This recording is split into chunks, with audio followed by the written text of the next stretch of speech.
Welcome back to Normal Island. I'm Curtis Daly, and I'm joined by the one and only Sarah Dallal. Sarah, it's been ages. How are we? Yeah, I'm good, thank you. It has been a while. I'm so glad we got our Fridays back. Friday. I've missed our Fridays. It's So been have really I. difficult without you, actually. Oh, I'm so glad that you've got, these attachment issues to me. It makes me feel a lot better about being part of the Turn Left team. I hope everyone. That, or I should probably go talk to someone.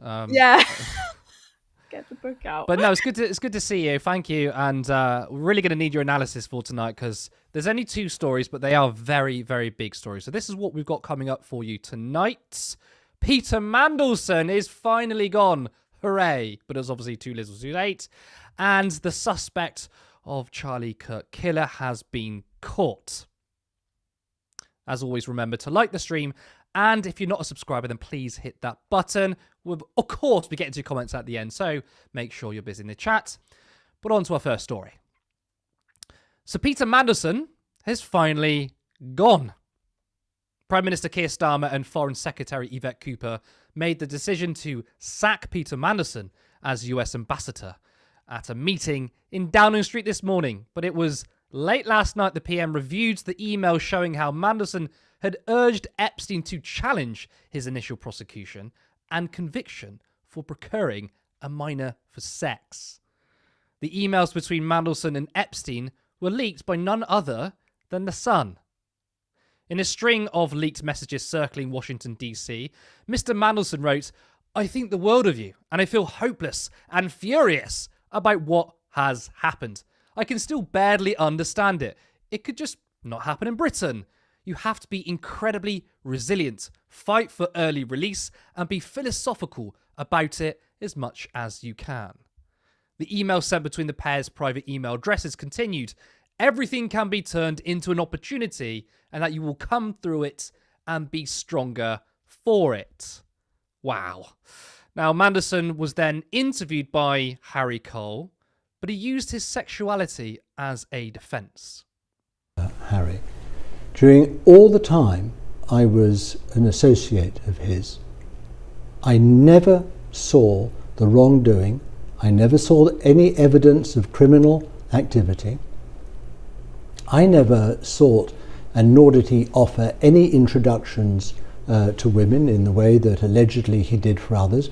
Perhaps it's because I'm a gay man. No, perhaps when I knew him... In all those years you said nothing untoward, perhaps when no whispers on the wind. Perhaps when I was associating with him those years ago, as I did with my then partner and now husband, Ronaldo, we never, ever saw any evidence or sign of this activity which has since come to light. I'm sorry, but you don't get to be, or you don't get to use being gay as your excuse. I mean, the idea that so many people knew about Epstein inside and outside his circle and he knew nothing, come on. Now, Mandelson met him in prison after he was convicted. So even if we believe his story that he didn't know at the time, why would you go and visit a convicted paedophile? Now, what's so ironic about this is that it was The Sun's Harry Cole that broke this information. But this is what he tweeted a few years ago. "Dear Diary, today it seems the local sixth form girls' school have taken over the gym. Jackpot." Wow. And we actually have another tweet, I think. Did I upload it? There we go. "Starbucks is full of jailbait. Suddenly feel quite old. Giggity." So basically, it's creep on creep violence. Now, this is, of course, terrible for Starmer. At PMQs, he defended Mandelson. And this is a video of Starmer making nice jokes with him. Already I can feel there's a real buzz around Washington right now. You can sense that there's a new leader in town, that he's a true one-off, a pioneer in business and in politics. Many people love him. Others love to hate him. But to us, he's just Peter.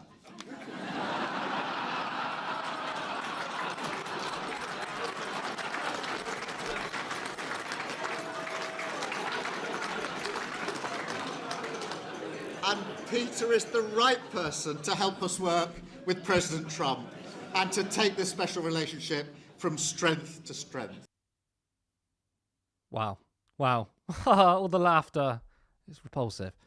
Now, this was, of course, before the leaked emails, which then obviously forced Starmer's hand to sack him as US ambassador. But to me, this makes no difference, right? We have known about Mandelson's connection to Epstein for years. This photo has been circling for a very long time. There you go, Peter Mandelson with Jeffrey Epstein trying on a new belt, it seems. Yet Starmer appointed him anyway, despite knowing this. Being in the same room as Epstein is a major red flag. Now, everyone has called out Mandelson for years. Your random Twitter user has called him out. But the Prime Minister, who will obviously have more information than the rest of us, decided to appoint him anyway. Poplar and Limehouse MP Upsama Begum said this. In February, I found out in a news article that I had not had the Labour whip restored, which was removed for voting to scrap the 2-child limit policy. Yesterday, Peter Mandelson was sacked for retaining links to a sex offender, yet he holds the Labour whip and remains a peer. This is the modern Labour Party. Being a pedo defender means you can still have the whip and be a member, but vote to lift children out of poverty? Well, it's not good enough. Now, of course, all roads lead to Morgan McSweeney. It is rumoured that he blocked Mandelson from being removed as ambassador, despite the new revelations between Mandelson and Epstein. Morgan McSweeney, Sir Keir's chief of staff since last October, is rumoured to have blocked efforts to remove the controversial ambassador to the UK, despite fresh revelations into the relationship between him and convicted paedophile Jeffrey Epstein. Now, before the last election, the Labour Party, they said they'd offered change. You know, they had the word change all over their manifesto. Of course, we knew that they weren't offering change. But what they did say is, well, okay, we're at least going to be competent. We're going to manage the economy better. And guess what? You people watching, us lot, we knew that he wasn't going to be competent either. Keir Starmer has no political... Now, they're just as incompetent, if not worse. I mean, think about Wahid Ali giving all that money to Keir Starmer and his wife, getting free clothes. Think about the Taylor Swift tickets, you know, the complicity in genocide. And by the way, the cabinet receiving free tickets, they still voted to keep children in poverty. It's been scandal after scandal after scandal, and now this. But this is horrific. Now, of course, I've wanted Keir Starmer to resign for years, especially when it comes to Israel-Palestine. But how can he keep his job now? Sarah, there have been many times where Starmer should have resigned, as I said, but surely this is the last straw. He's got to go, hasn't he? I mean, obviously he's got to go, but will he go? I find that people have to be pushed and pushed in order to resign. But this is literally more than a scandal. This is a literal indictment of Starmer's entire leadership. Like Mandelson's ties to Epstein, weren't hidden at all. They've been public knowledge for years, like you said. Yet Starmer not only brought him into his circle, he appointed him to one of the most sensitive posts, like ambassador to Washington, to maintain this quote-unquote special relationship with Britain.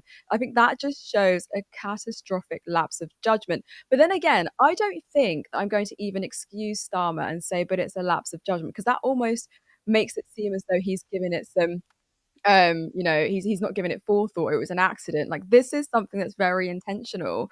The leaked emails make it so much worse because Mandelson wasn't passive. He wasn't some passenger in all of this. He actively comforted Epstein, said that he was a great friend, even after his conviction for child sex offences, telling him to fight for early release. Like, this guy's actually tapped, and then come out like stronger as a result.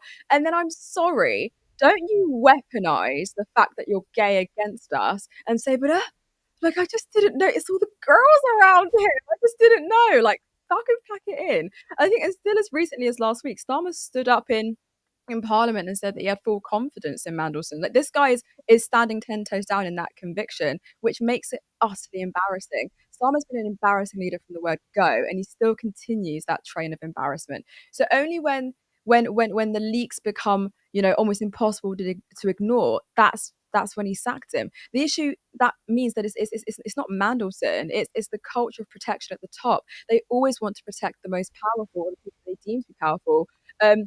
So Starmer's promises of integrity are just hollow. I think he's proven he'll cover for his allies until the scandal hits the front page by any reasonable standard of accountability, Starmer should go.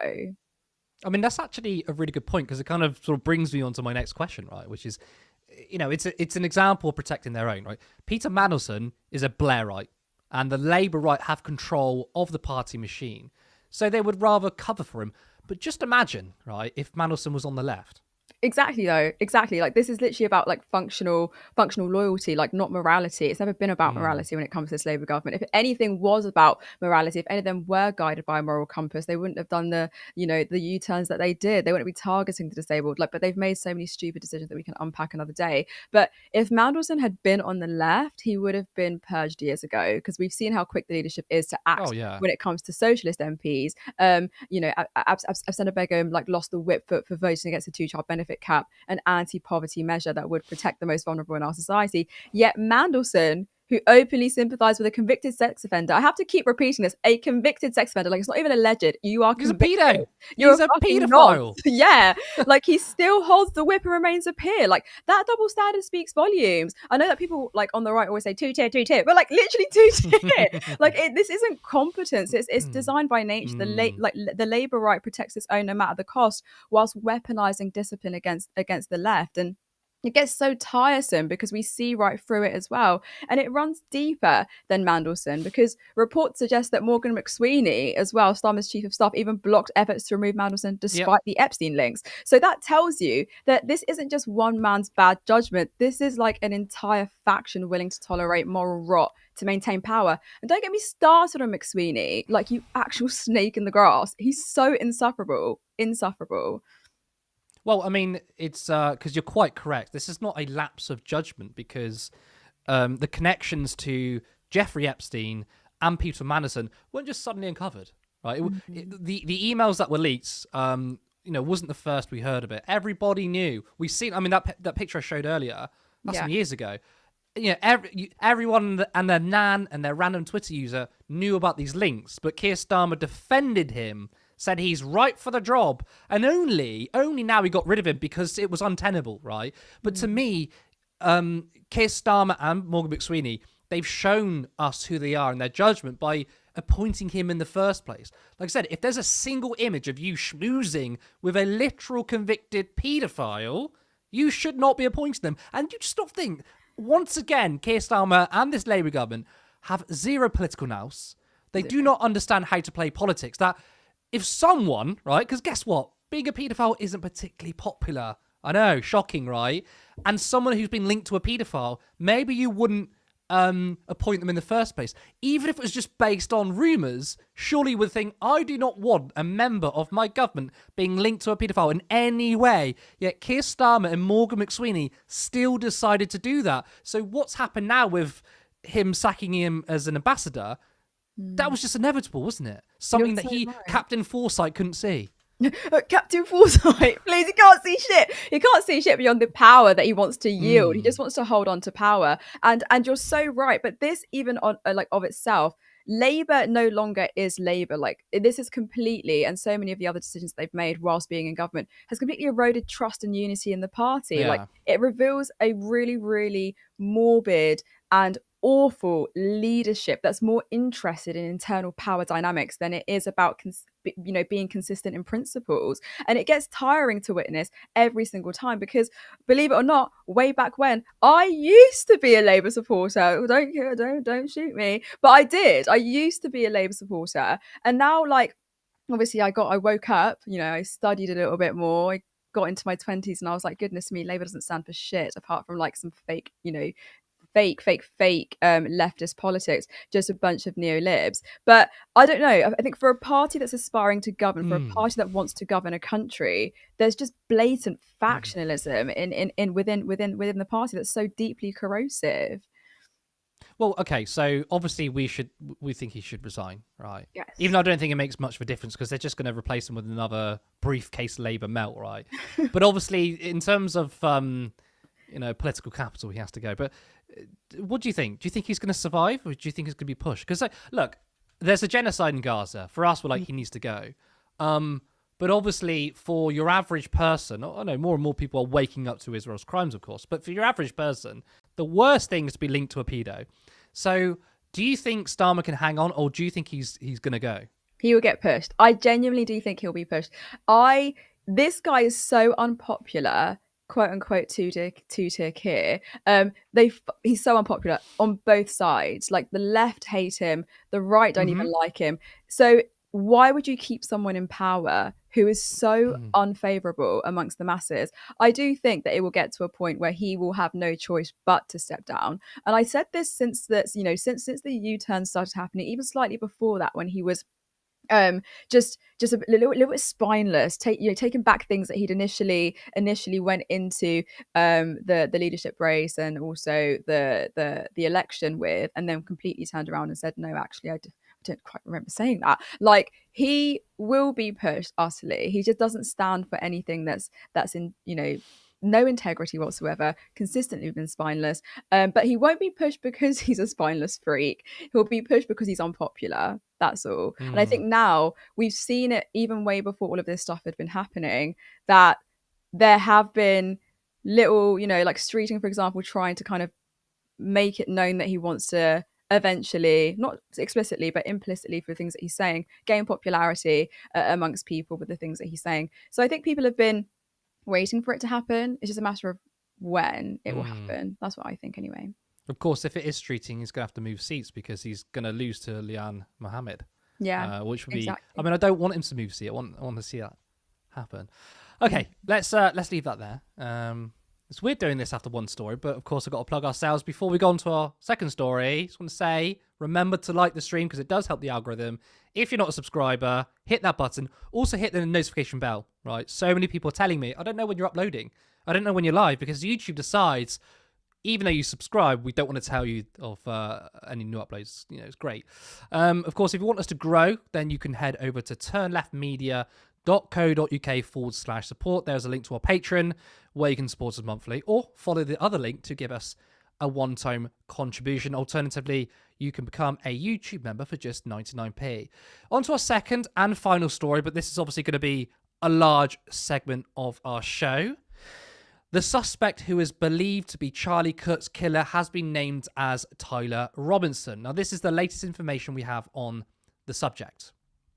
The parents of Charlie Kirk's suspected assassin, Tyler Robinson, are a law enforcement veteran and a care worker. Law enforcement sources identified Robinson, a 22-year-old Utah resident, as the main suspect in the assassination of the conservative activist. Robinson was taken into custody on Thursday night in southern Utah after having allegedly confessed to his father, Matt. The father then contacted authorities and secured his son before he could be taken into custody. He also posed with guns in his childhood, which included an M2 Browning and .50 caliber gun. Now, as you can see on screen, this is his mugshot. It's been released. There's been other images, floating around online. Now, irresponsibly, the Wall Street Journal claims that bullets were found with transgender and anti-fascist scripture. Breaking. Ammunition engraved with transgender and anti-fascist ideology was found inside the rifle authorities believe was used in Kirk's shooting, sources say. Now, these claims have been found to not be true, right? There's nothing about transgenderism on there. Now, this is Nancy Mace accusing the shooter of being trans. This shit ends. Enough is enough. And now I have to deal with real safety concerns. It sounds like the shooter was a tranny or pro-tranny. And just because I want to protect women, that I'm worried about getting murdered? Are you fucking kidding me? It's out of control, and enough is enough. And I'm going to double down on this. I'm going to be more vigilant than ever. I'm going to be louder than I've ever been until this shit stops. It's got to stop. So falsely accuses them of being trans and then throwing in the slur while you're at it. Now that we know the shooter is a white male, will Mace reflect on her comments? Of course not.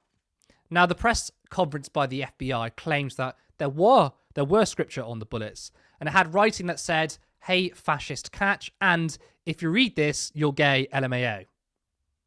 The rifle had a scope mounted on top of it. Investigators noted inscriptions that had been engraved on casings found with the rifle. Inscriptions on a fired casing read, "Notices bulges, capital OWO, what's this?" ? Inscriptions on the 3 unfired casings read, "Hey fascist!" ! Catch! Up arrow symbol, right arrow and symbol, and 3 down arrow symbols. A second unfired casing read, "Oh Bella Ciao, Bella Ciao, Bella Ciao, Ciao Ciao," and a third unfired casing read, "If you read this, you are gay, LMAO." I don't know how many leftists would use that language, if I'm honest, but of course you heard there the FBI didn't mention anything about transgenderism. Now, what everyone wants to know, let's be honest, is the political leanings of this person so they can play the blame game. Well, he comes from a conservative family and he himself is unaffiliated.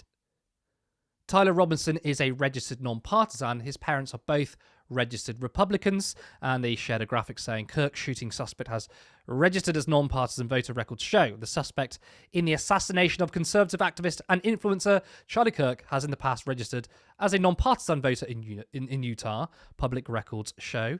Tyler Robinson, 22, has 2 parents registered as Republicans. Roughly half of Utah voters are Republicans, while about a quarter are unaffiliated voters. But to me, this is besides the point. What matters is gun control, right? Which has been missing from the debate. It doesn't matter the ideology of the person. What matters is how easily deranged people can get hold of guns.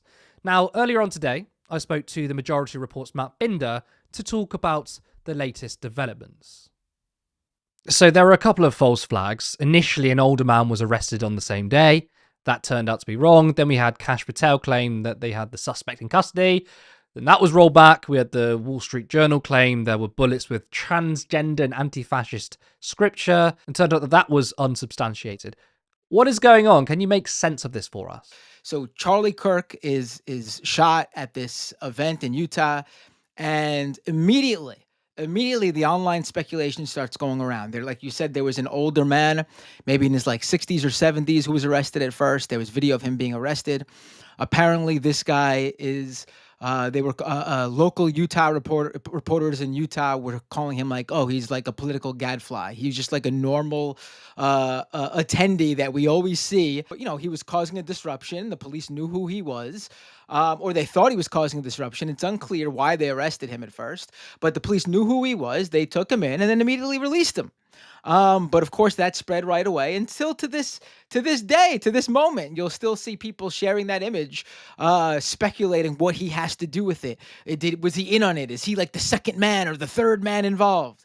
And then there was another individual who was arrested. It's unclear exactly what happened there, but he was also immediately released.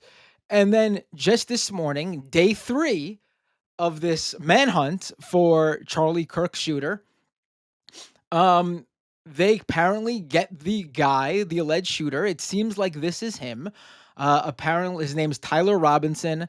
Apparently he, a roommate and his father saw the photos that the FBI had shared, because Trump's FBI, run by Kash Patel, completely dropped the ball and had nothing.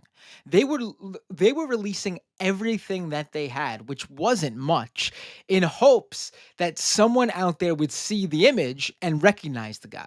Trump's FBI, I should say, gutted their special agents, fired a few of them, including the head special agent in Utah a couple of weeks ago.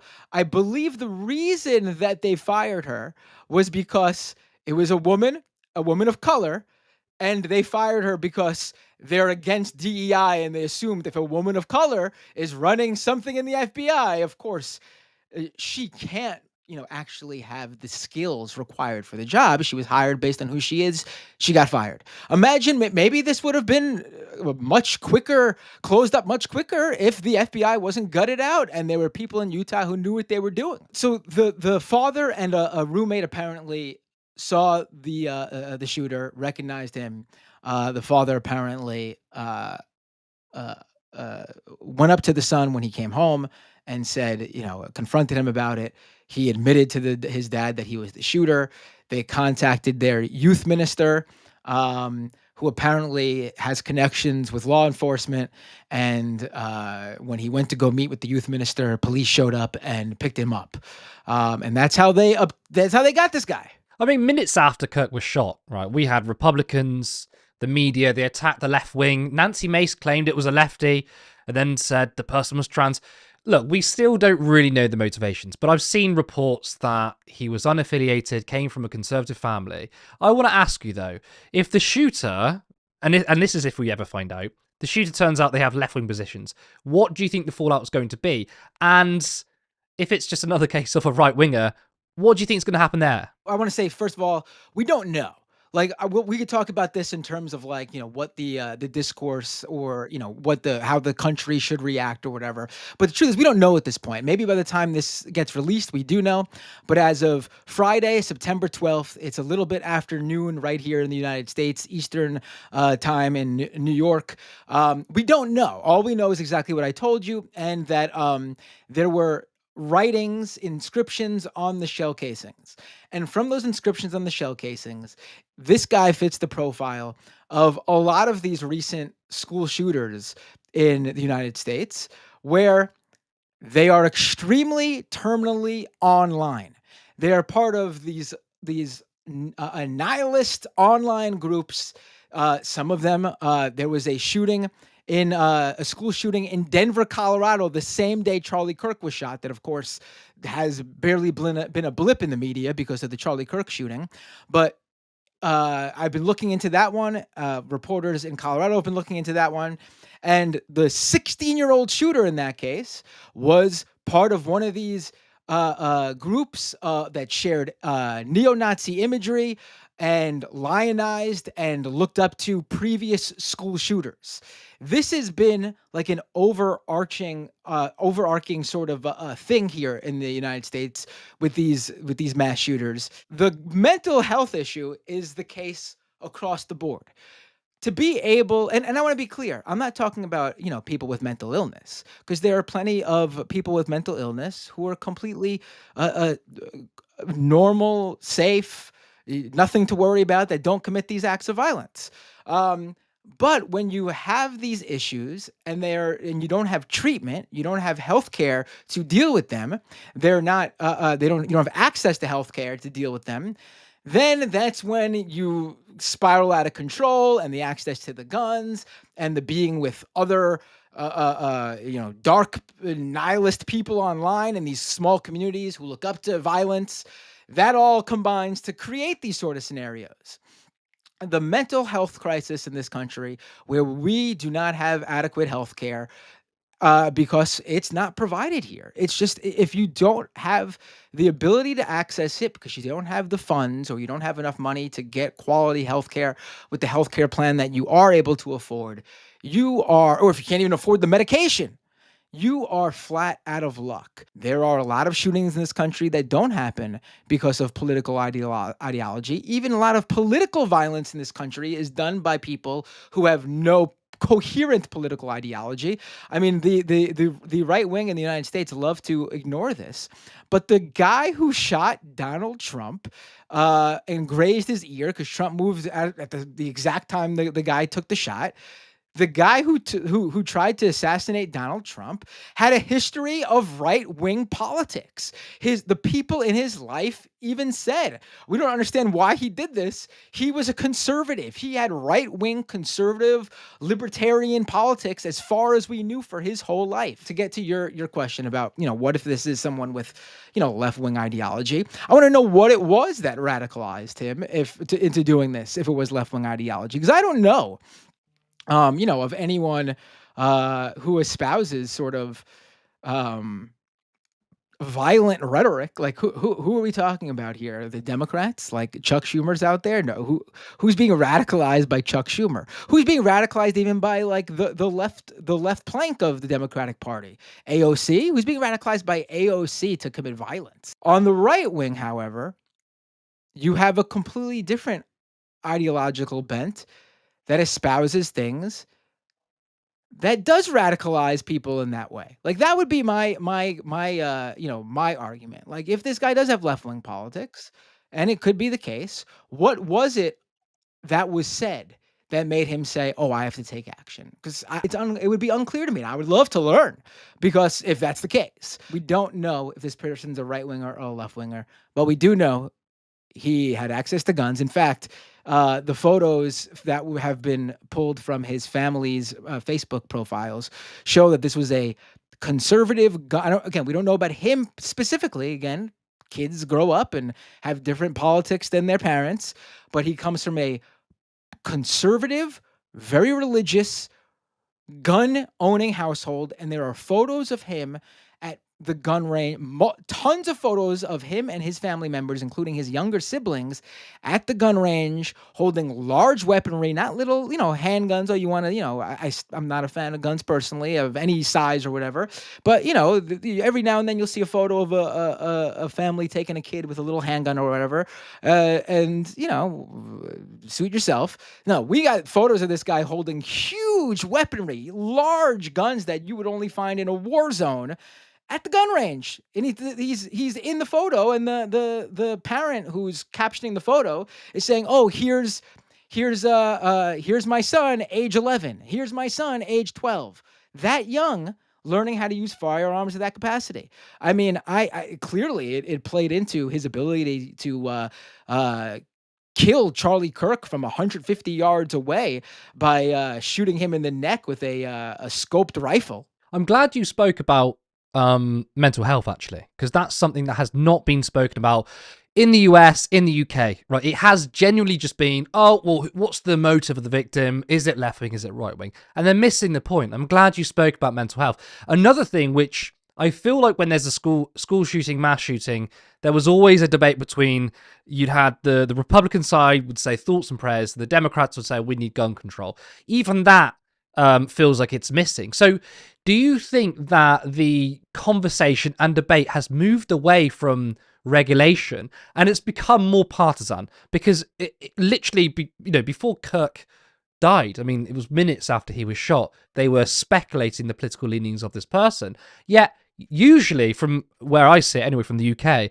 there's always a big discussion about gun control. The fact that it's not there, do you think now this means we're further away from gun control because it seems like it's not even making its way into the debate? And do you think, people become too ideological when it comes to guns? And do you think the NRA is also too powerful now? I mean, I don't think the NRA actually is as powerful now as it was. I think the NRA isn't even needed anymore. The gun control debate is, by and large in this country, dead, to be quite frank. If seeing kindergartners and first graders completely mauled with firearms in the various school shootings we've seen, Sandy Hook comes to mind right away in terms where the parents couldn't even identify their kids the way they were gunned down. And we're talking about 5, 6, 7-year-olds here. If that didn't push this country to do something, then what does? What does? I mean, Charlie Kirk himself is on the record. There's video of Charlie Kirk having a discussion at one of his events where he says he is okay with people dying every year from gun violence if it means upholding the Second Amendment, because that's just the cost of doing business. That's just if that's just the trade-off, then he's good with that. Me personally, I'm not good with that. I'm not happy that anyone dies in this way. I don't care what your politics are. I don't think people should be gunned down. I think it's horrific. But the people on the right are the ones who don't agree with that sentiment, and they're fine with that. They're so upset with Charlie Kirk's killing, and rightfully so.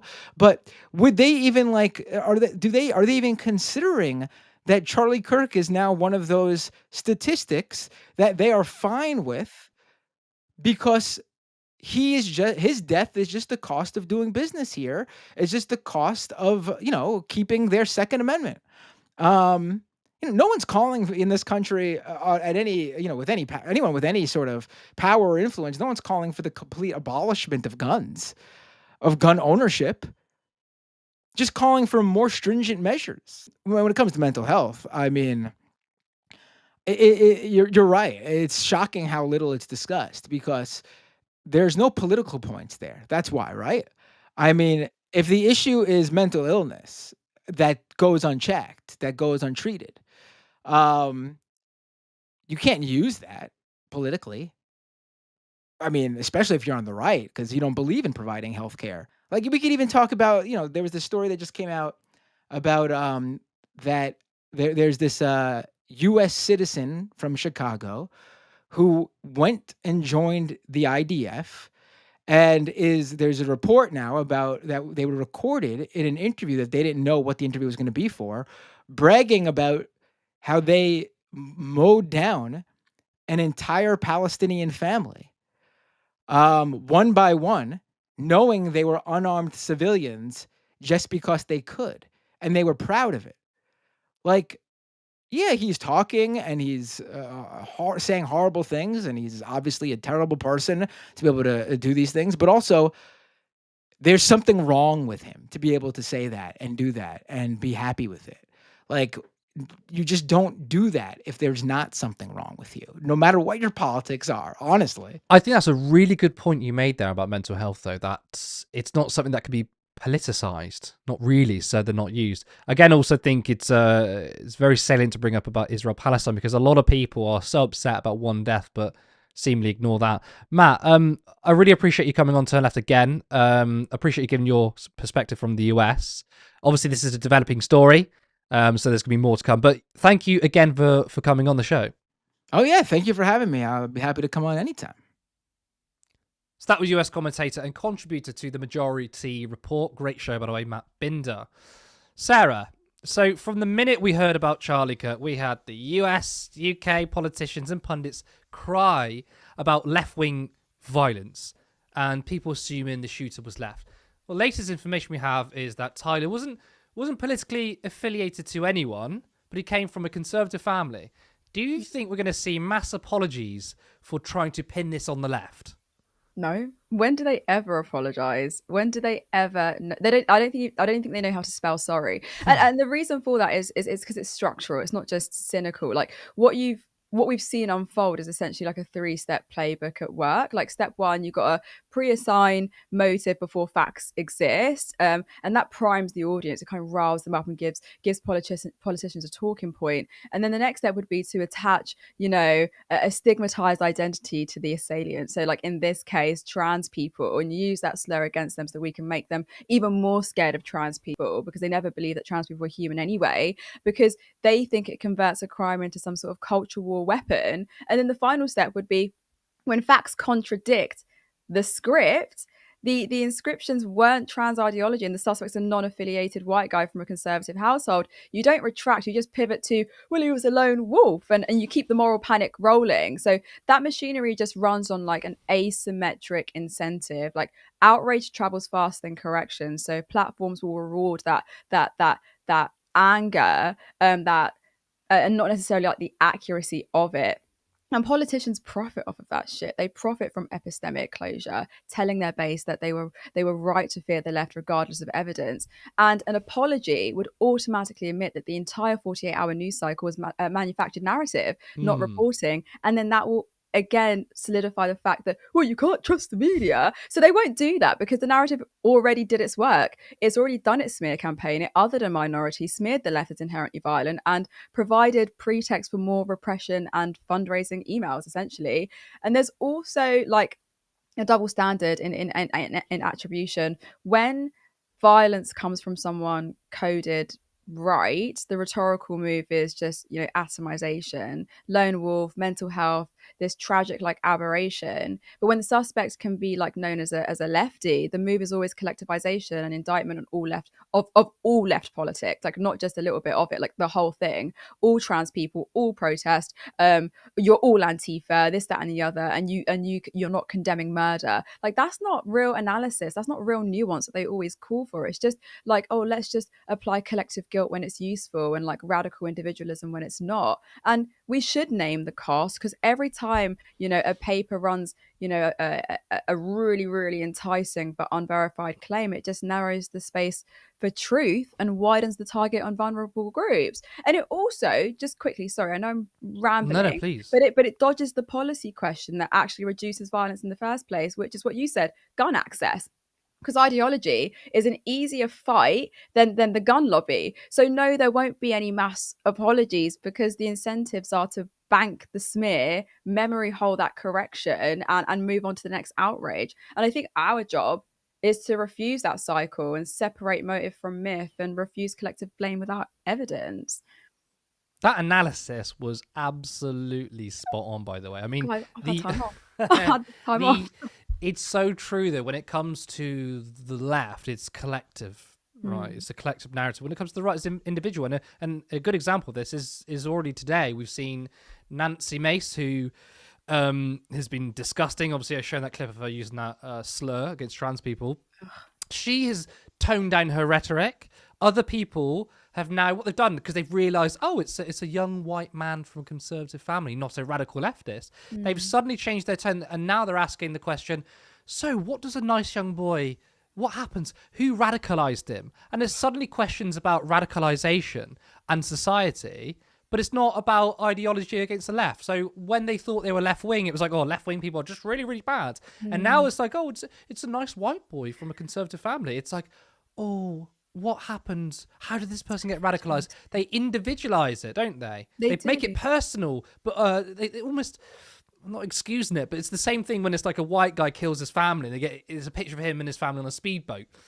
Whereas a black person, they get the horriblest photo of them, don't they? They bring their mugshot to you, and it will be a mugshot that probably was taken before they said 3, 2, 1, here you go. Like it's one that was taken midway where they were probably like biting their lip or something. And the thing is though, I really, really feel like we need to drag the conversation back to material drivers. They 100%. refuse to do that. Like who has the power? Who profits from this? And which policies keep enabling this violence? So they did their tactic. The smear did its job, and the correction will only ever just be a footnote. But I'm not going to be waiting for apologies from them. I'm not even going to wait for them to hold themselves accountable because they never will. Now, there is more. We've had many people claim that Charlie Kirk wasn't radical. He was a moderate, which is an insane claim, but people are going to say it anyway. And this is Sophie Corcoran saying that on Twitter. Today, the BBC have come out and said that Charlie Kirk has extreme views. Kirk was a moderate conservative that debated college kids. Labelling him as an extremist is what got him killed. That's a wild claim. The BBC should be ashamed of themselves and stop using those kind of smears. Cancel culture, is it? I mean, we're allowed to be honest about our positions and what our view is, you know? I mean, he got killed for it. I mean, should we lie about his positions? But let's see if he's a moderate, shall we? This is Charlie Kirk essentially calling for the lynching of trans people. I mean, these people are sick, and I don't say that lightly. The NCAA is a perverted organization. They platformed a biological male who won a national championship and then was allowed in incredibly disturbing detail to be around you and your fellow competitors. And again, I blame the decline of American men. This never should have been, someone should have just took care of it the way we used to take care of things in the 1950s or 60s. But, as you have testosterone rates go down and men start acting like women and they don't do anything, then, hey, who's to say? You're going to, look, there are a lot of sick people in the world, unfortunately, and without the strength to go against them, the country is going to completely... You hear that? We should do something about them. Now, here he is saying that black people had it better under slavery and the Jim Crow era. It shows they were actually better in the 1940s. It was bad, it was evil, but what happened? Something changed.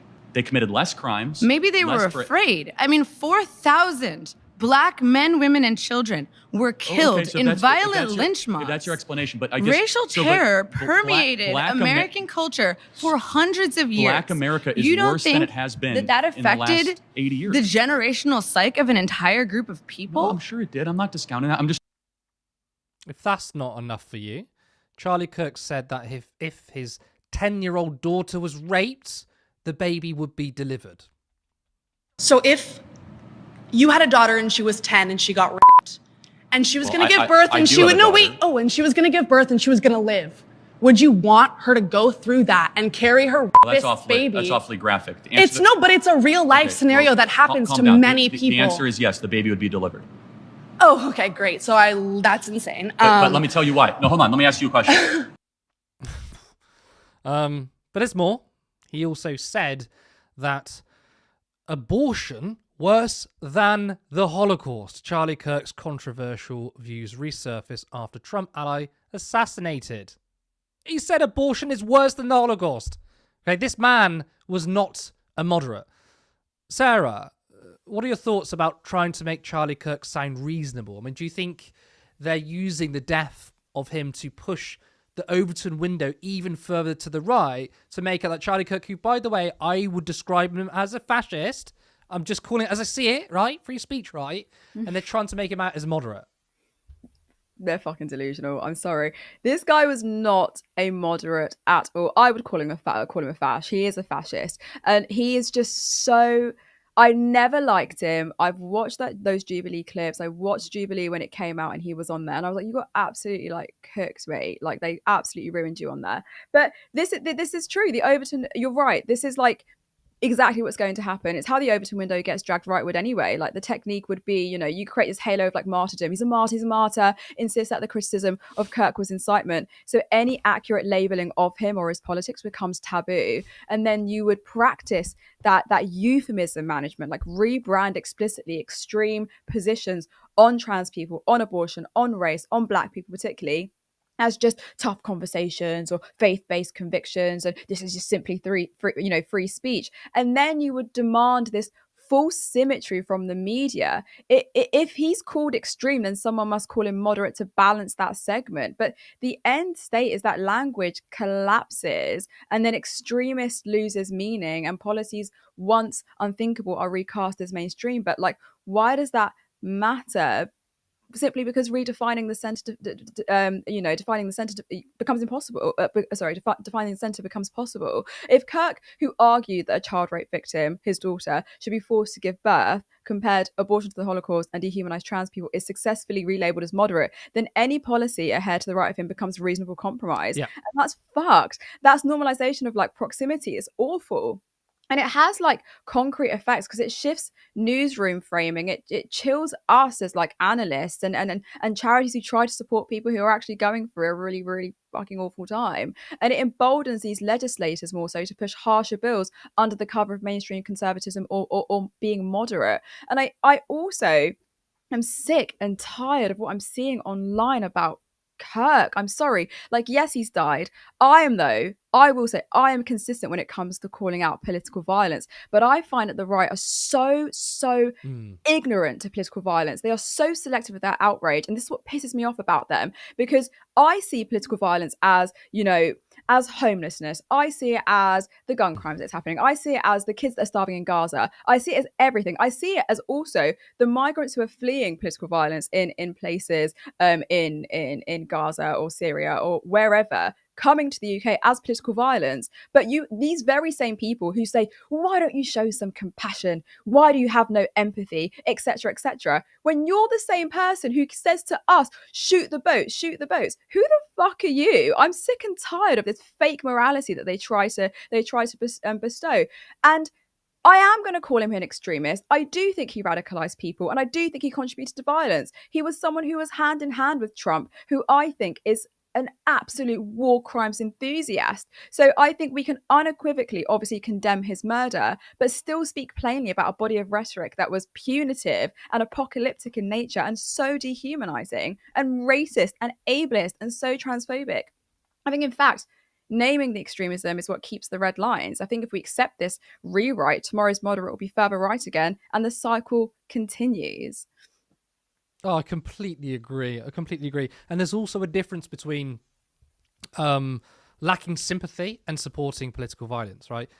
No one, I don't support him being killed, no, but it doesn't mean that I then have to be really sympathetic and have empathy and pretend that his positions weren't his positions, because we've got people people online, right-wing pundits, calling out those in the media, calling out the BBC, saying, "Oh, they said he's controversial. He's got extremist views. How dare you?" No, I mean, look, you can say he should not be killed. He should not be gunned down. But don't expect us to lie about his positions. He is an extremist, or he was an extremist. That is just categorically true. He didn't like democracy. He was a Christian nationalist, right? That doesn't change. But you are absolutely right. I realise though it's already gone to an hour, so this is going to be an extra long show. But let's bring in our producers for your comments. Ben is here with us. Ben, how are you doing? I am not doing too badly. Hopefully everybody can hear me. I'm going to assume that they can, and if they can't, well, there'll be some weird silences in the recording one there. Cool. Lovely to have everybody with us. Thank you, first of all, to Kev for raiding into the stream. We really appreciate you, Kev, if you're listening, and we appreciate all of you who came across, because you are all absolutely fantastic. And I'll just have a look at the first of all at some of the super chats. So we had an absolutely insane gift. Well, first of all, we had Ella Soma become a member. We really appreciate that. Thank you. We had Michael give £2 and say just cause, or potentially just cause, which is either way, that's good. But then the one that really blew me away was bloody blah blah bloody blah blah yeah blah blah blah gifted 50 turn left memberships. That's huge. 50 Thank quid. Thank you so mad. much. Thank you so much, bloody blah. Yes. Blah. I feel like we've been blabbling today, haven't we? We have been a little bit, haven't we? Yeah. Absolutely wild, but so good to see. Thank you so much, mate. Honestly, it means so much to us, and it keeps us going, and it means we can afford like new equipment and stuff. It makes a big difference. And Clara Ross gave £5 and said Labour have collapsed into neolib putridness. Thanks for calling it out. Thank you, Clara. That's absolutely wonderful. 100%. Les said U2 on fire tonight and gave £5. Said U2 on fire tonight. New Labour are awful, but the history is one of betrayal. Absolutely, Les. Yep. And Autumn gave £2 and said, "Can you let Sarah know we like her hair? Looks fab." Thanks. Yes. Yeah. We love it. Thank you so much. We love it. A friend of the stream, Axe, who's been doing some work with Callum recently, said gave £5 and said, "I think it's ridiculous how people are turning this into trans people did it. The guy is not affiliated. How is the main focus not gun control? Because they want to keep it off gun control." Yeah. We will bring that in as a discussion point in a few minutes, but we've got some more super chats and stuff to get through. Rachel said, "Is this Dr. Nick Fuentestein's monster in action?" Yeah, it's a good question. It's a good question. We should talk about that, actually. So Axe also said, and the conspiracy around this are wild, giving another £2. Thank you so much, Axe. You give so too much to us. Yeah. And the Good Globalist gifted 5 turn left memberships, and we appreciate you all. So let's take a step and go to the starred comments, the comments that we've marked out. So Jacqueline said, excuse me. So Mandelson still has access to the House of Lords. He can earn £100 a day by turning up in the chamber. Disgusting. Why hasn't his title been stripped from him? Is this something that you guys have considered, whether his lordship should have been taken away? And also, what does this say about us having an unelected upper chamber and the ease of being able to remove people in the unelected upper chamber? Do you want to take it, Curtis? Well, remember when Keir Starmer said that he was going to abolish the House of Lords and replace it with an elected chamber? Another U-turn, by the way, and then, of course, it turned into reform the House of Lords. So any policy that we discuss can always be brought back to Keir Starmer's U-turning. Yeah, of course, we should abolish the House of Lords. But even though we have a House of Lords, at least let's improve it in terms of not having a paedophile sympathiser in the Lords. What about if you're an MP who's just lost their seat? Thangam Debonair, I'm talking about you, by the way, who the Bristolian people, my people, voted to kick her out and elected Carla Denyer instead, only for her to be just put in the House of Lords. She wasn't elected and she's there for the rest of her life. So it is disgraceful, not just for Peter Mandelson, but everyone who the electorate said, we don't want you. And obviously, mind you, Peter Mandelson has never been elected. He's always been an advisor. So he's kind of been in the House of Lords his entire career when he was the Prince of Darkness with Tony Blair and is his advisor, right? He already had a lot of that power. So he was kind of a Lord anyway. It's just kind of a boot on the neck to say he's officially a Lord and he's claiming, hundreds of pounds a day. So, of course, abolish the House of Lords. But given that we still have it now, can we please not have those that just lost their seats becoming lords and a friend of a paedophile? Is that too much to ask? Probably so in Keir Starmer's Britain. Feels so dystopian to say, like, your associations are so problematic, particularly because they cause so much harm and abused people. And your friend was a convicted paedophile, but you didn't notice because you're gay. Like, it makes no sense to me. He should be stripped from it. But the thing, it's wild to me because this just reaffirms that power is just so protected. It just feels so dystopian, so utterly dystopian. Odd. Yeah, I'm wondering how long it is before Jonathan Ashworth turns up in the House of Lords. I know he's still inside the ITV studio, isn't he? Because I think he's got a bed set up for him because he never fucking leaves. And actually, okay. So when we did the election cast, right? I think for me the Jeremy Corbyn was my highlight, but the biggest highlight for me was Jonathan Ashworth losing his seat. I think that's when I celebrated the most because I'm a bitter man and I don't care. But now I regret that he's lost his seat because we're seeing more of him. If he was an MP, he'd at least be turning up to Strangers Bar and getting pissed. But now he's on the fucking ITV. He's on the telly box. He's everywhere. He's even gone to the US, part of Labour Together, when he was chief of Labour Together for a brief period, and he went over to the US to help Kamala's election strategy, which is basically clamp down on immigration and be nasty to trans people, because that's how you win people over. And guess what?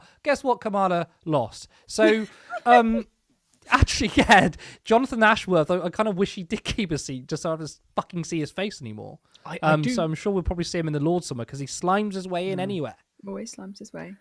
I do have to wonder if Democrats in the US look at the people that were sent over to them, like these bunch of weirdos and like freaks, and of the new Labour bunch, and were told, these are the people who are going to help you win the election. And I wonder if any Democrats were like, are you sure? Are you sure these are the guys who are going to help us win the election?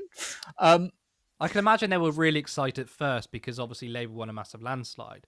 And these are the guys that are part of the landslide. Of course, obviously it doesn't really matter because their vote share was pretty low and the Conservatives collapsed. But yeah, maybe there was that sort of moment where Jonathan Ashworth and others turned up like, hello, we're the Labour briefcase people. And they're like, oh God, have they really sent their best? No, you're too funny today. And Jonathan Ashworth probably actually has a Labour briefcase. Like I would imagine he does. Yeah. Almost certainly. Blah blah blah. I can't say the name. Blah blah blah. Said if Starmer is pushed out, who is in line to replace him? West Streeting, David Lammy. None of the leadership candidates in Labour are likely to be good choices. And I saw a couple of other people saying similar in that it's probably not going to be good options. I think Axe said the same thing in the chat as well. Like, what do we think in terms of people lined up potentially to replace him? No one good. I don't think anyone good can replace him because the bar is so bloody low. The bar's so low. I always said bloody blah. Like, the bar is so low. Wes Streeting, I think, is just ugh. Like, I look at him, I feel utterly disgusted by him and what he stands for. And David Lammy, like, you've been in politics for ages, but you don't even know what you stand for either. Like, you're such a flip flopper, and all I remember, I say this every time, is where's the liberal outrage when he was in Uganda talking about the crisis in Sudan? This guy has no backbone. Everyone who I genuinely don't have any faith in any Labour candidate if they ran for the leadership, because I don't have any faith in Labour. I think Labour's lost its value. I don't even think Labour knows what Labour stands for anymore because the window's shifted right. They've shifted. They don't know what they stand for. So I don't. I don't trust Well, it. I mean, I've heard that Bridget Phillipson has been floated around. Of course, she's going to be deputy leader. She got the overwhelming majority of MPs, and of course, I think she'll be voted in as deputy leader anyway. But there wasn't a real actually, someone did ask, why isn't Turn Left covering the deputy leadership? Now, two reasons. One is because we go live 3 times a week, not 5 times a week, so we do have to be a bit selective. But two, on my shows anyway, I was just not interested. And you might think, why are you not covering a big democratic election? It's not really democratic. Because I just thought there's no political consequences from it, right? I'm not going to be pushing a story about the deputy leadership when we've got a political assassination or Gaza. Like, to me, it wasn't worthy of talking about it. Why is it? Because one, it was kind of stitched up. Two, all the members have been kicked out or left. So it was only going to be a Blairite clique. It was kind of a coronation. So I just wasn't interested in covering that story. So I guess for those thinking, why didn't we cover the deputy leadership? Why? What would we have said? And in terms of who's going to replace Keir Starmer if he goes, I mean, we were talking about West Streeting earlier. He's within 500. I mean, he kept a seat by 500 votes against Liam Mohammed. Polls show that he's going to lose it. So either he moves seat or he's not one to replace him. David Lammy could be a potential because obviously there was talks that he was going to be deputy leader. What's actually happened with him? Is he's deputy leader for now, right? I think Keir Starmer quite likes David Lammy. But really, at the end of the day, as I said earlier in the show, it doesn't matter. Who cares? Whoever replaces the Labour Party leader and Prime Minister, who cares? There's no difference. It's still going to be complicity in the genocide. It's still going to be Thatcherite economics. It's still going to come down on trans people and immigration to try and win over right-wing voters who are never going to vote for them. Yep. There's going to be no difference. So, if anything, it's going to go... I mean, I think Keir Starmer is a political vacuum. I think Starmer will be replaced by someone who's more ideologically right-wing. It can only go more right-wing from here. That's it. So I don't really give a fuck who replaces Keir Starmer because it's going to be the same fight on our hands. Maybe if they just go a little bit more to the right, just a little bit more to the right, then then like Rosie Duffield and J.K. Rowling and Nigel Farage and all of those people will start voting for them. If they're just a little bit more right wing, like. I think they should offer a coalition with Reform. That will really I get think the Reform they vote. should, reach across the aisle and all that nonsense from the Democrats in the USA.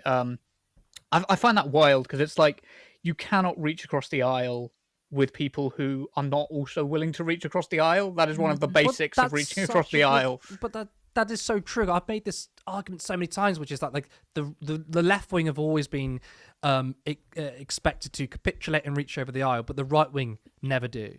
Oh yeah, and it's like.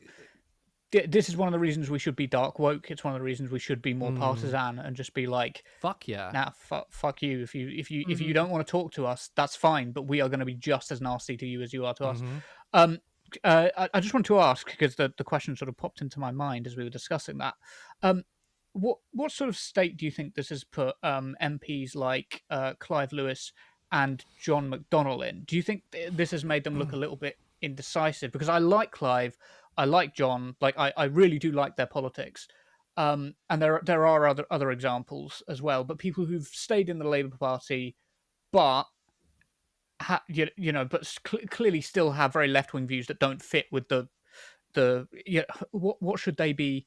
I mean, I guess what they should be doing is leaving, joining another party. But how do you feel about those people? Well, I this is the way I view it. If you sit at a table who have those sorts of views and are making this number of U-turns, then you are just as bad as those people. Like, I just see you as complicit. It's like when people say, well, if you sit at a table of racists, what does that make you? It makes you a racist. Like, just because your politics is all well and good and you're well-intentioned, your impact is still just as harmful because you are tied to the hip with this government too. So if they were people of principle and moral, then you would step away from that party. People have. Some Labour candidates have, some Labour MPs have. They said, I don't want any part in this party that I initially signed up for because it no longer represents what I believe the Labour Party to be. And I think that that's an even more honest approach. It's an even more like respectable approach to politics. But this is where I don't see them any different than power hungry, money hungry individuals. You want to keep your seat, you want to keep your status. That's go for it. I think the era of goodwill is over. I do not extend goodwill to the left Labour MPs who stay in the party.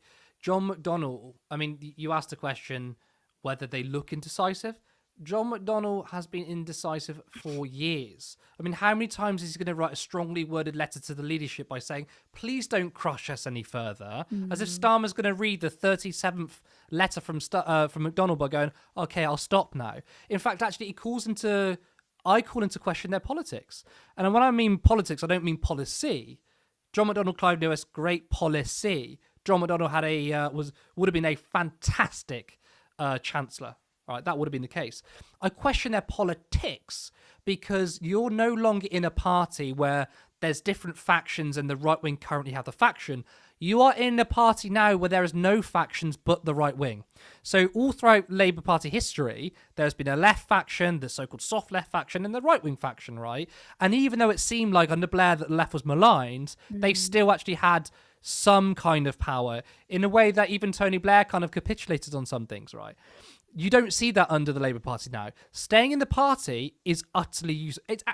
It's worse than useless because you're wasting your time and money with the party. I spoke to Gemma Forte about this on Wednesday, and she spoke to Clive Lewis, and she was like, but the thing is with Clive Lewis and John McDonnell, emotionally, they're very wedded to the Labour brand, right? And I can understand the feeling, which is that, why should them fuckers dictate the party, and why should I leave? I get that. I get how you feel, but at the end of the day, fuck them what they think about the Labour Party. Fuck the leadership. Just leave, because actually you're putting your ego or your emotional feeling above politics, right?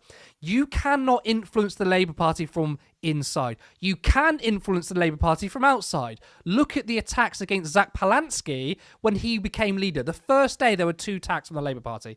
Because the Green Party is siphoning votes away from the party. There's no point staying in and saying, oh, well, maybe we can get some concessions. They hate you. They hate John McDonnell. They hate Clive Lewis, right? Do not stay in the party. Clive Lewis, though, again, I have a lot of respect for him for his views. I don't have respect for him that he's starting a Momentum Mark II, which is a new organisation, which is a centre-left organisation called Mainstream. And it's confusing because it's radical, but it's centre-left, right? It's a watered-down Momentum, and he thinks he's going to get concessions that way. They are laughing at you, Clive. They are laughing at you, John, right? They do not care that you're inside the party. So you need to leave. That's the only option now. So we are beyond goodwill. We are beyond stay and fight. No, the party is dead, right? Leave. Yeah. Because I have lost my patience with the so-called Labour left. I have lost my patience with strongly worded letters. I do not give a fuck about the party, and I don't care about your personal feelings toward the party. Get out and leave, or shut the fuck up. I'm sorry, it's harsh. I'm sorry it's harsh. But I think that's just true. Mic drop. That was so fucking good. It's fucking true. Just leave. Just leave. Fucking hell. It's true. Yeah. Who got to that? I'm sorry, that was an insane monologue, Curtis. It's excellent. It's incredible. I just wanted to also talk about the relationship between McSweeney and Starmer, because Eloise said, I don't imagine McSweeney and Starmer have a good relationship at this point. Not, you must blame Morgan for all of his public humiliations. What do you guys think the relationship between McSweeney and Starmer is like? And do you think that Starmer's sort of like got Stockholm syndrome to some degree? No, I think that even makes him seem as though he's giving things forethought. Yeah, like as though he's somewhat human. He's definitely a human who lacks a moral compass, but he definitely doesn't have Stockholm syndrome. He's very aware of the decisions that he makes. Like I don't want to excuse Starmer's decisions or Starmer's behavior, because everything that he does is so calculated, and it's always just the point scoring bullshit. That's all it is. As for the relationship between McSweeney and Starmer, fuck knows. I think they're both as shit as each other, to be honest. I'm not surprised. I mean, I can't imagine they would go to a party together. No, they wouldn't. They probably give daggers to each other across. No, they absolutely do. I can imagine that they personally do not like each other, but I suppose, it was Morgan McSweeney that scouted Keir Starmer. He found Keir Starmer and said, this guy's going to be the leader. So I think that Morgan McSweeney calls the shots. Anytime Keir Starmer falls out of favour with him, I think, and this is all just, could be bullshit, but my guess is that he turns to Starmer and say, well, remember where you came from. I put you in this position. You're Prime Minister because of me. So you better do what as I say. Because I know there are certain things, which is like the 2-child benefit cap, right? I know Starmer is in favour of the 2-child benefit cap, but Morgan McSweeney really was. Now, for me, I think if you're fucking Prime Minister, you're the most powerful person. You should be turning around to everyone else saying, we're scrapping the 2-child benefit cap. Like, how soy and pathetic is it that you're saying, oh, I can't get rid of child poverty because Mr. McSweeney says I can. But that's the dynamic, right? So I think that Morgan McSweeney turns around and says, I got you to the position as Prime Minister, so you do as I say. And then Starmer was like, yes, sir. Yeah. Yes, sir. Yes, sir. I guess so. Can I please have some more, sir? Yeah, true. Could please have some more benefit caps, please? Please, yeah. sir. How else can I make people suffer? Tell me, sweetie. I think Curtis, you're right. And it's that same thing that keeps popping up again of like Labour think they won the election. They don't understand that the Conservatives lost the election. And it's going to be the mistake that they keep making again and again and again, because the centre, like the centre and the right wing of the Labour Party want to believe that it's true, that if you just like kick out the left and swing hard to the right, you win elections. But it's not. And they are now crashing in the polls because they still believe that. I'm just moving on to the Charlie Kirk stuff. Oh, sorry. Just one more from Graham Sutherland. This is more of a comment. Don't be so short-sighted, guys. Having a paedophile being ambassador to a country ran by a paedophile is a great move. Trump and Mandelson have so much in common. So much in common. I reckon they get on very well. Yes. A lot in common. Yes. Just so with regards to the Charlie Kirk story, Autumn said, imagine if a black family had their children playing about with knives. They would be vilified and called thugs. But it's okay for middle-class white family to let their kids dick around with rifles. What do we think about this in relation to racial dynamics are brought up there, but also gun culture, US gun culture? It's interesting because we know that the race issues that are in the US literally form the fabrics of the US, unfortunately. It's so structural, it's ridiculous.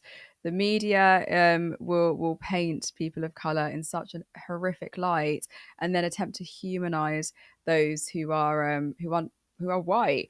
And this is just like the colonial playbook 101, like paint black and brown people as barbaric and uncivilized and make people latch on to that image of them, and then let's humanize everyone who is not black or brown. But I'm just sick and tired of the gun culture in the US. Not to say that we don't have guns in the UK, we do, but not to the same extent as the US. So I don't want to be like delusional that gun violence doesn't happen here, because it certainly does. But we have to have conversations, like we said earlier, about material conditions. Like, what are you going to do going forward? Charlie Kirk was not the first to die as a result of a rifle. He will not be the last to die as a result of the rifle. So what is going to be done here? Because we have a president that is saying, well, I'm gonna go for the death penalty when it comes to this guy. But what about the 3 kids that literally died as a result of gun violence in Colorado, in Denver, as a result of gun violence, or the kids that die because of school shootings because of some deranged fucking idiot who, like Autumn said, dicks around with rifles, so much so that kids are suffering as a result and families are traumatized. Like, you're not pursuing justice there, Trump. You don't give a fuck. So they don't care about black and brown bodies. They don't care about kids. They don't care about trans. They don't care about disabled. They just care about making, certain white people that come from these suburban areas just seem somewhat human. Yeah. The racism, to me, is the biggest thing here. It's so transparent, because even if we had, just think in your mind now of social media images of a black family and their child has a gun in their hand. Can you imagine the reception? It will be, this is disgusting. Teaching our kids violence, black families teaching kids violence. So even if we didn't change the weapon, we kept the weapon but changed the race, you can imagine the result. Yep. And it's very instructive the way, as we were speaking about how right-wing pundits and politicians' attitudes change when we found out that the Charlie Kirk shooter was a white man. It went from deranged left-winger whatever to nice family, how could this child be radicalized? If it was a black person that committed the crime, would these same people say, how could a nice family and a young man be radicalized? No, it would be, well, this person obviously thought that Charlie Kirk was a racist and killed him, or, black family, we need to talk about black violence. Like, that's the response. So, of course, I think there's intrinsically a difference between knife crime and guns, because obviously gun culture is a huge thing in America. Of course we know that. But I think the racism plays 90% of the part, because, as I said, if we were to see images of a young black family and, a 10-year-old black kid with a gun in his hands, do you think the media will be responding in the same way? No, because alarm bells did not ring when we saw images of, the kids as young as like 6 or 7 maybe, holding giant guns in their hands. No one fucking batted an eyelid. If that was a black family, you could tell, you know it. The racism, it's so transparent. It's so transparent. I'll always, unfortunately, take things back to my area of expertise, which is Nazi Germany. And honestly, throughout the 1930s, one of the things that historians basically are agreed upon is that laws themselves changed very little. You had things like the Nuremberg laws, but how the law was applied to different groups was one of the things that changed majorly, right? You'd have the same laws that would apply to all people, but they would be applied in very different ways depending on which social group you fit into. If you were an asocial, if you were asocial, or you were a leftist, or if you were Jewish, of course, if you were gay, the law applied very differently to you. And I think that is something that we see in Trump's America. I just want to highlight, Vicky put a link to Matt's channel, at Matt Binder. Definitely go and check that out. And Vicky also said, what you all don't understand is that his views are what makes the modern right are desperately trying to make modern conservative to mean. Of course, Vicky said this before you guys were talking, and you did actually say this. But I had a moment. I wanted to kind of get your reaction to this, because I was with my parents yesterday, it must have been, and Radio 4 was playing, BBC Radio 4, and they were reporting on the Charlie Kirk stuff, and they were sort of, my parents were like asking me, who is Charlie Kirk, what sort of like, who is he, because they're politically aware, but they're more familiar with British politics. And I was sort of explaining through who Charlie Kirk is, and then I realized that this Radio 4 program was saying, I think the presenter said something along the lines of, he would often provoke controversy by asking simple questions, and then they played literally, it must have been 5 or 10 minutes of Charlie Kirk asking people what is a woman, and people struggling to answer from his like clipped content, and it's just like, you are just pumping out his propaganda just uncritically. How do you feel about irritating. How do you feel about how the media's reacted to all this and that sort of thing? This is so fucking annoying. Do you know, it goes back to what Kurt was saying about people trying to say that he's moderate. Like they are trying to normalize the shit that he was saying by putting it on a platform. And I think we need to separate person from platform, because in that way they are still trying to make him seem as this martyr. Like we said earlier, like violence against him is obviously indefensible, but the platform he built, the ideas he mainstreamed, that the media mainstreams, are not moderate, and they're stretched. They've stretched the window by design. They make the outrageous seem really ordinary. So when they're platforming him saying shit like that, it's weird. And then they call us hysterical for saying, well, why are you still platforming his extremist views? Makes no sense. We need to shift the conversation elsewhere. So I think we need to kind of like resist that drift with precision, and I don't know, quote the positions, name the harms. But I don't think people are doing enough of that. They're not naming the harms. I found that when you had Sophie Corcoran and others would say, and even Boris Johnson said it, his views are moderate. I found that quite instructive, because to me, and then this obviously depends whether they're familiar with his views, and I assume they are. What that tells me is these people agree with him. Boris Johnson, Sophie, and others agree with Charlie Kirk, and they think it's moderate. So that kind of falls exactly into the category that Vicky Klee is talking about, because in actuality, the views of Charlie Kirk is becoming the so-called moderate view of the right wing. Now, objectively, they are extreme. but the Overton window is being pushed. That you can have Boris Johnson, who once upon a time was seen as a liberal conservative, was someone who, I mean, even the 2019 election, and this just shows how powerful the Overton window is, by the way, because obviously in the 2019 election, Jeremy Corbyn was leader, and Boris Johnson dropped austerity. He wanted to uplift benefits. He wanted to do something about the environment. Again, like, the Conservatives weren't serious about it, right? But it just shows how powerful the Overton window is, that Jeremy Corbyn was the leader of the left, and he made sure that austerity wasn't on the agenda. He was supporting, or he was against demonising people on benefits and immigration, right? The absence of a strong left-wing leader means the Overton window obviously shifts, and someone like Boris Johnson, who again was seen as sort of the liberal conservative, is now saying that Charlie Kirk, with his extreme ethno-nationalist policies and views, is moderate. So I think it's kind of a twofold thing what they're doing. One is to try and make his views moderate, but also they clearly agree with him, which just shows that there is no sort of moderate thinking in the right wing anymore. I mean, once upon a time, the right wing represented tax cuts for the rich, fiscal prudence, things I disagree with, but the consensus was one on social issues. Like, conservatives wanted to, I mean, Republicans even said just not too long ago, I mean, even in the Reagan era, they were fighting over each other who was more pro-migration. Like, the consensus was, you don't really attack migrants, really. I mean, the right wing does. And socially, you're quite liberal, like, live and let live. That was the consensus the left had won on, and we were mostly talking about, like, austerity and tax cuts, right?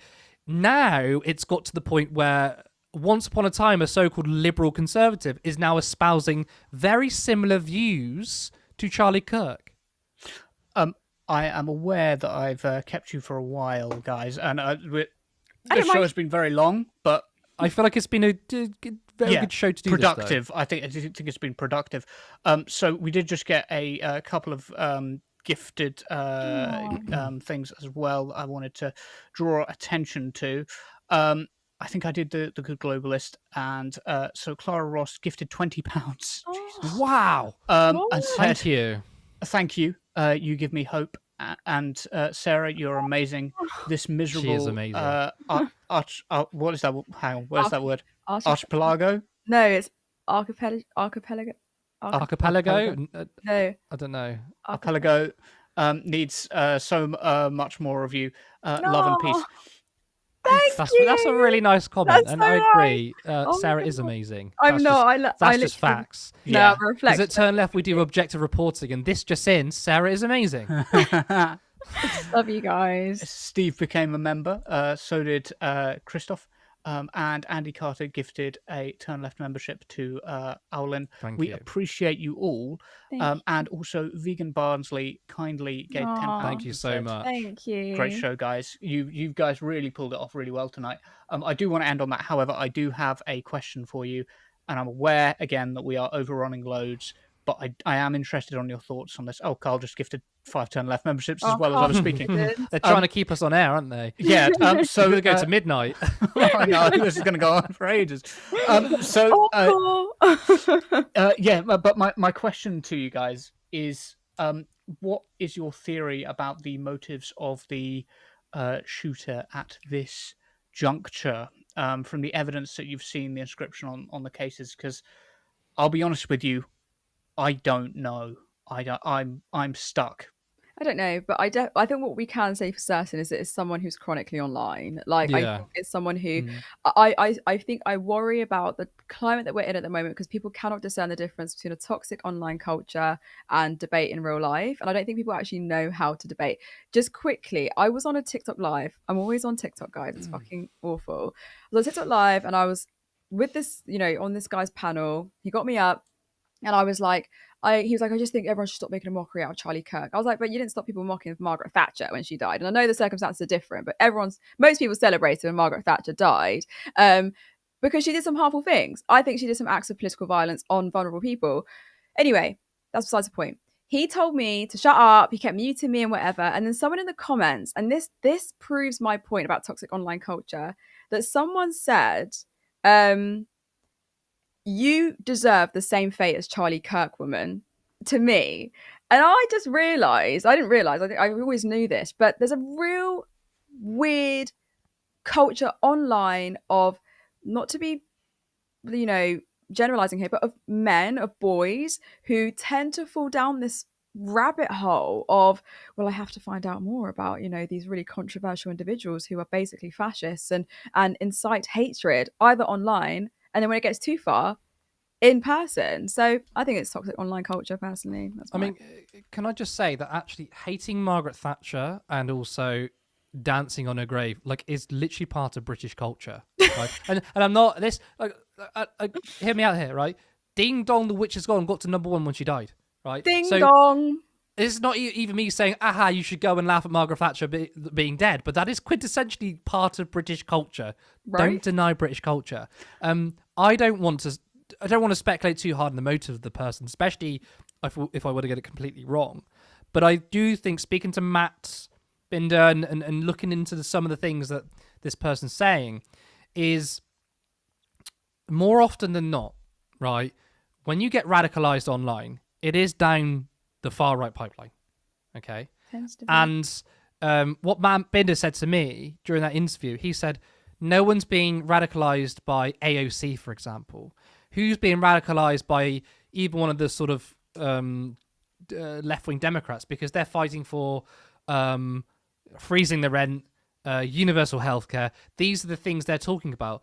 But what's the rhetoric you hear from Donald Trump? What's the rhetoric you hear from Marjorie Taylor Greene? What's the rhetoric you hear from Nancy Mace? They're not equally on the right. It's not the opposite of universal healthcare. It's way, way worse than that. So we've all seen the toxic online culture, right?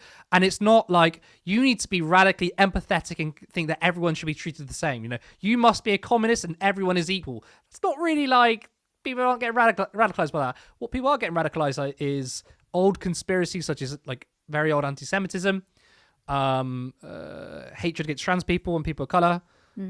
Basically online Nazis and the so-called Groyper movement. So to sort of say it in a short way, every single time there has been, mostly anyway, a shooting, when it was against Donald Trump, the speculation first started with it must be a left-winger because the victim was a right-winger, and it turns out, oh no, it was like some Groyper Nazi who felt like their target wasn't left-wing enough.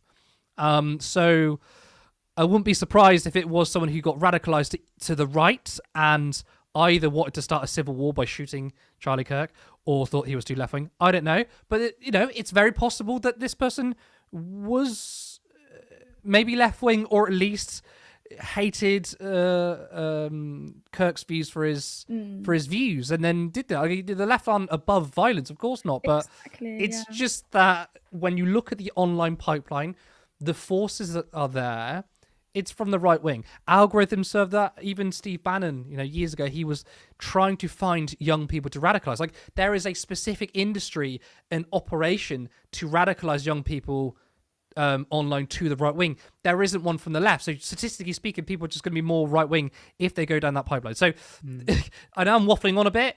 I think it's more likely he's right wing, but I could be completely wrong. Could be wrong. Even offline in the UK, I do think this is a discussion for another time, but we do need to have a discussion about the radicalisation of older people in the UK through the newspapers and sites like GB News and things like that. I just had so don't go, keep them cogglicious. This is an hour and 40 minutes. This is a long show. Yeah, it's a really long show. I'm really sorry, guys. Also, I did find it funny that Carl, who obviously gifted those 5-turn left memberships earlier, put in the chat immediately after the gifted 5-turn left memberships. Something along the lines of, that's £5 that my landlord won't see. Yeah, I did like to see that. Great. I appreciate that. Don't get me started on my landlord. And I don't have the comment to bring up, but I did want to highlight that Mia in the chat had said, having been bullied online myself, I don't think social media is the problem. I turned to social media as my real life environment was toxic. I've been in some very supportive online spaces. It's more about individual, regardless of medium. And I think I agree with that. But I will hand back to Curtis so that this show does not go on till midnight. Thank you for that, Ben, though. Fantastic comment section. Really good comments. Really of great. course, I want to thank everyone who tuned in. Thank you so much for the donations. It was really generous of you. Generous. But and Sarah will tell you, we are a voluntary organisation, aren't we? We are, guys. You know, busy. But it goes to a good cause. I mean, we've done so many things with the money, interviews and box pops and rallies. So you know, it means everything. It's been everything. But yeah, thank you, Sarah, for your incredible analysis tonight. You were fucking cooking. You were cooking, mate. Go on, bring us more mic drop monologues, please. And of course, thank you to our viewers who tuned in. Remember to like this stream, and of course, if you're not a subscriber, hit that button. Make sure you hit the notification bell, right? YouTube will not tell you when we go live if you don't do that. Of course, as I said, we're a voluntary organisation. If you want us to grow, then you can head over to turnleftmedia.co.uk/support. There is a link to our Patreon where you can support us monthly, or there is another link to give us a one-time contribution. Alternatively, you could become a YouTube member for just 99p. It is Friday. It's the end of the week. I hope everyone has a fantastic weekend. Thank you so much, and I'll see you next time. Support independent media. Support social justice that's there on social media. Thank you. Turn left.